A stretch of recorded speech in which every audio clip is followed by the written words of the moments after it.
യുവതിയുടെ ബലാത്സംഗ പരാതിയിൽ പാക് ക്രിക്കറ്റ് താരത്തെ സ്റ്റേഡിയത്തിലെത്തി അറസ്റ്റ് ചെയ്ത് ബ്രിട്ടീഷ് പോലീസ്. പാക് ATM അംഗം ഹൈദർ അലിയെയാണ് ഇംഗ്ലണ്ട് പര്യടനത്തിനിടെ അറസ്റ്റ് ചെയ്തത്. അറസ്റ്റിലായ ഹൈദർ അലിയെ പിന്നീട് ജാമ്യത്തിൽ വിട്ടയച്ചു. ലൈംഗിക ആരോപണത്തിന്റെ പശ്ചാത്തലത്തിൽ ഇയാളെ അന്വേഷണ വിധേയമായി സസ്പെൻഡ് ചെയ്തു. പാക് സ്വദേശിയായ യുവതിയാണ് ഹൈദർ അലിക്കെതിരെ ഗുരുതരമായ ആരോപണമുന്നയിച്ചത്. ലൈംഗിക ചൂഷണവും ബലാത്സംഗ കുറ്റവുമാണ് ഇയാൾക്കെതിരായ പരാതിയിലുള്ളത്. കഴിഞ്ഞ ദിവസം UK-യിലെ ബക്കിംഗ്ഹാം ഗ്രൗണ്ടിൽ MCST ടീമിനെതിരെ മത്സരം നടക്കുന്നതിനിടെയാണ് ഹൈദർ അലിയെ UK പോലീസ് കസ്റ്റഡിയിലെടുത്തത്. അറസ്റ്റ് രേഖപ്പെടുത്തിയ ശേഷം ജാമ്യത്തിൽ വിടുകയായിരുന്നു. ഗ്രേറ്റർ മാഞ്ചസ്റ്റർ പോലീസ് താരത്തിന്റെ പാസ്പോർട്ട് പിടിച്ചെടുത്തു.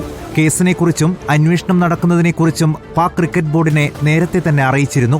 അന്വേഷണം അവസാനിക്കുന്നതുവരെ ഹൈദർ അലിയെ ബോർഡ് സസ്പെൻഡ് ചെയ്തു. UK-യിൽ സ്വന്തം നിലയിലും പാക് ക്രിക്കറ്റ് ബോർഡ് അന്വേഷണം നടത്തുമെന്നാണ് വ്യക്തമാക്കുന്നത്. ജൂലൈ 17 മുതൽ ഓഗസ്റ്റ് 6 വരെ UK-യിൽ പര്യടനം നടത്തിയ പാകിസ്ഥാൻ ടീമായ ഷഹീൻസ് 2 ത്രിദിന മത്സരങ്ങളാണ് കളിച്ചത്. ക്യാപ്റ്റൻ സൗദ് ഷക്കീലും ഹൈദർ അലിയും ഒഴികെയുള്ള മിക്ക കളിക്കാരും ബുധനാഴ്ച UK-യിൽ നിന്ന് മടങ്ങി. 24-കാരനായ ഹൈദർ പാകിസ്ഥാനു വേണ്ടി 2 ഏകദിനങ്ങളും 35 T20 രാജ്യാന്തര മത്സരങ്ങളും കളിച്ചിട്ടുണ്ട്. 2021-ൽ അബുദാബിയിൽ നടന്ന പാകിസ്ഥാൻ സൂപ്പർ ലീഗിനിടെ കോവിഡ് നിയന്ത്രണങ്ങൾ ലംഘിച്ചതിന് PCB ഹൈദറിനെ സസ്പെൻഡ് ചെയ്തിരുന്നു. News desk reporter.